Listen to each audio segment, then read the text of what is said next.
Lietuvoje žmonės regėjimą tikrina 3 būdais. Pirmas – pas specialistą, bet tik tada, kai jau nebeskiria automobilio prietaisų skydelio nuo kalėdų eglutės.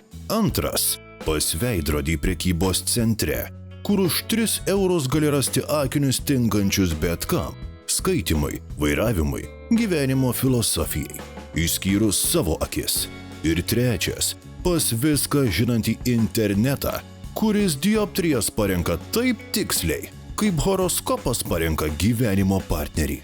Švis mūsų žmonės yra labai kantrus. Jie tikrai labai ilgai laukia, vis dar tikisi, gerai, prisiruošiu, kada, ir jau tada nueisiu ir jau taip vieno vizito metu, taip jau kokias 5 priežastis jau ir susitvarkysiu. Mes žinome, kaip pigiai pagerinti regėjimą iki tol, kol prasideda galvos skausmai, neryškus matymas ir neišvengiamas vizitas pas tikrą specialistą. Optika kaip tokia jau seniai nėra tik akinių parduotuvė.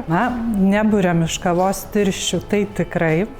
Turime kabinetus, turime profesionalią aparatūrą, kaip žinia, nes čia ir diagnozuojam, ir gydom, parenkam akinius ir darom daug dalykų, ne tik parduodam akinių rėmelius. Regėjimas nėra nuolaidų akcija. Antrų akių komplekto dėja niekas nesiūlo. Kai jau čia užsiimsiu, tai viską ir padarysiu. Čia kaip mašinai servisą. Nuvažiuosiu į servisą ir ten jau paims visas detalės, pakeis ir mašina kaip nauja. Bet su žmogaus organizmu, žinoma, taip nėra.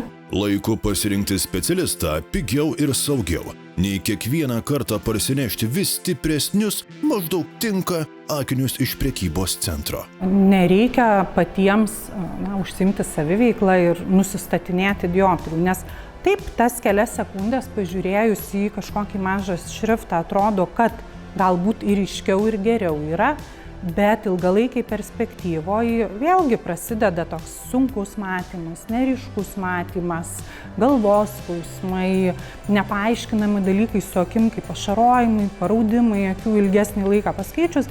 Ir dažniausiai tokie pacientai ir skundžiasi, kad pabuvus ilgiau su gatavais prekybcentrio akiniais arba netinkamais akiniais, jam skauda galva, jam nėra aišku, jisai pavargsta ilgiau skaityti.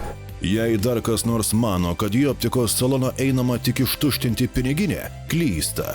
Tikras tuštėjimas prasideda tada, kai regėjimą tvarko prekybos centro lentynos. Jeigu, tarkim, pacientui jis nori sutaupyti, šiuo metu galbūt finansinės galimybės neleidžia, o jam reikia skaitymo akinių, tai tam, kad jisai nebėgtų pirkti gatavų akinių, tai tikrai turime akcijas, kur yra viskas įskaičiuota gamyba, tai tarkime akinius žmogus gali pasigaminti už 59 eurus, arba jeigu jam reikalinga apsauga nuo ekranų, tai už 99 eurus. Tai manau šiai dienai ta kaina tokia nėra labai didelė žmogui ir jisai gali pasigaminti savo tinkančius pagal savo dioptrijas akinius už tikrai prieinamą kainą ir turėti juos 2, 3, turėti vienus darbe, kitus namie, trečius su savim galbūt nešiotis, jeigu jisai bijo pamiršti tuos vienus akinius. Kodėl verta ateiti į optikos saloną? Todėl, kad pigus akiniai pigiai pataiso tik nuotaiką, o regėjimą palieka tokį pat brangiai sugadintą. Akis yra labai įdomus organas. Jos tarpusavyje labai skiriasi savo anatomija, ypač kraujotakos anatomija. Kiekviena akis turi visiškai unikalų savo aprūpinimo krauju būdą. Ir viename žmoguje esančios 2 akis yra labai skirtingos. Todėl labai daug mūsų ligų prasideda pirmiau ar labiau jaučiasi vienoje akyje negu kitoje. Jeigu žmogus nusiperka tokius akinius gatavus, tai vėlgi pirmas dalykas, tai jisai kažkiek raiškos skaityme, kaip pavyzdys, netenka, nes nėra antirefleksinių dangų akiniuose. Ir jeigu vienai akiai yra per stipru, tai vėlgi ta akis vargsta. Jeigu kitai akiai per mažai dioptrijų, jeigu jos yra skirtingos pas žmogų, tuomet irgi nėra gerai, nes tiesiog žmogus vargsta, jis tada nesupranta, kodėl jisai ne taip gerai mato ir mūsų smegenys toleruoja pagal teoriją iki 3 dioptrijų, būna ir tokių skirtumų, kad per 3 dioptrijas. Yra pacientų, kurie turi ir 6 dioptrijų skirtumą, bet dažniausiai pasitaikantis turbūt iki 1 dioptrijos skirtumas, pusės dioptrijos, ir tai jau, naudojant gatavus akinius, jau mes žalojame save. Ir galvos skausmai atsiranda, ir pablogėjęs matymas, daug dalykų, kur žmogus paskui netgi kartais pradeda ieškoti kitokių ligų, nes nesupranta, dėl ko jiems atsitiko problema. Regėjimui nereikia poliklinikos eilių, reikia optikos salono su medikais ir modernė diagnostika. Tai daug greičiau, saugiau ir paprasčiau. Užsirašęs pacientas vis tiek jisai išsako savo lūkesčius, ko jam reikia, ar jam reikia medicininės apžiūros, ar jam reikia akinių parinkimo, ar kontaktinių lęšių parinkimo. Jis išsako savo lūkesčius ir pagal tai yra rašoma pas specialistus. Tai arba pas akių priežiūros specialistą, arba pas gydytoją oftalmologą. Pačiai konsultacijai planuotis minimaliai pusvalandį, kartais užtrunkam ir ilgiau, nes vėlgi kiekvienas tas pacientas yra individualus. Ir visą laiką klausiame šeimos anamnezės, kokių lėtinių ligų ten šeimoje yra ir kuo pats žmogus serga, skundžiasi. Dažnu atveju kai kurios lėtinės ligos, tokios pavyzdžiui kaip cukrinis diabetas, turi įtakos mūsų akinių parinkimui, matymui, planavimui, kiek mums užteks dabar parinktų akinių. Gaminame tiek skaitymo akinius, tiek visus kitus akinius, tiek tolio akinius. Visa gamyba yra skirtinga. Ir šiai dienai optikos galimybės yra didelės ir iš tikrųjų praktiškai į bet kokį rėmelį, kurį žmogus įsirenka, mes galim pagaminti jam reikalingus akinius.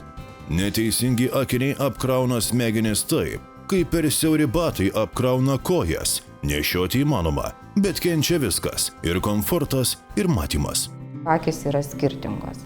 Mes turime daryti, rinkdami akinius, kad akis matytų vienodai, todėl kad tai svarbu stereo matymui formuoti smegenyse. Akis labai, faktiškai yra smegenų dalis, ir jų atsieti nuo smegenų negalime. Ir jeigu mes pateikiam smegenims netikslią informaciją, tai smegenys irgi įpranta ją neteisingai apdoroti. Tiesiog jie suformuoja neteisingą binokulinį matymą ir iš to pasekoje jau paskui žmogui, kada iš tikrųjų pritrūksta to matymo aštrumo ir kitaip neišeina, jau yra labai sudėtinga parinkti teisingus akinius. Vieno žmogus 3 matymo atstumai, bet vieni akiniai viskam egzistuoja tik prekybos centro reklaminėje lentynoje. Medikai patarė realiai. 3 skirtingi akiniai arba vieni progresiniai. Pavyzdžiui, jeigu žmogus kiaurą dieną dirba prie kompiuterio, bet tuo pačiu jam reikia ir matyti kažkokius, smulkias sąskaitas, smulkius dalykus, tai yra skirtingi atstumai ir tuomet jau tas vienodas stiprumas nebetinka. Todėl šiai dienai vis tik optikoje galimybės yra didelės, tai tada gaminami šiuolaikiniai skaitymo akiniai, kurie yra 2 zonų. Viena zona yra tas toks rankos ištiestos atstumas, kaip yra kompiuterio ekranas, kitas atstumas yra 40 cm, kur yra sveikas skaitymas, kur nevargsta akys. Vėlgi, jeigu žmogui reikia ir toliųjų akinių, ir jau skaitymų akinių, tuomet jau yra daromi 3 zonų arba 2 zonų, pagal poreikius vėlgi žiūrime, ko žmogui reikia, kas jam yra geriausiai, tai arba progresiniai akiniai, arba yra akomodacijos įtampą mažinantys akiniai, kur yra tolis ir artumas, jeigu žmogui reikia pastoviam nešiojimui tokių akinių. Bet vėlgi dažniausias turbūt yra, ką rekomenduojam žmogui pasidaryti, kai jau jam reikia pastovaus nešiojimo akinių, tai progresinius akinius nuostabiam gyvenimui, visur matymui. Ir jeigu jisai vėlgi daug dirba prie kompiuterio, papildomus pagerintus skaitymo akinius, kad jam būtų komfortiška ir nepatirtų kažkokių dar papildomų problemų sveikatos. Optometrininkas padeda tiksliai matyti. Gydytojas padeda suprasti matymo pokyčius, o tik jų bendras darbas užtikrina, kad ryškus matymas išliktų ilgus metus, o ne tik iki naujų akinių akcijos.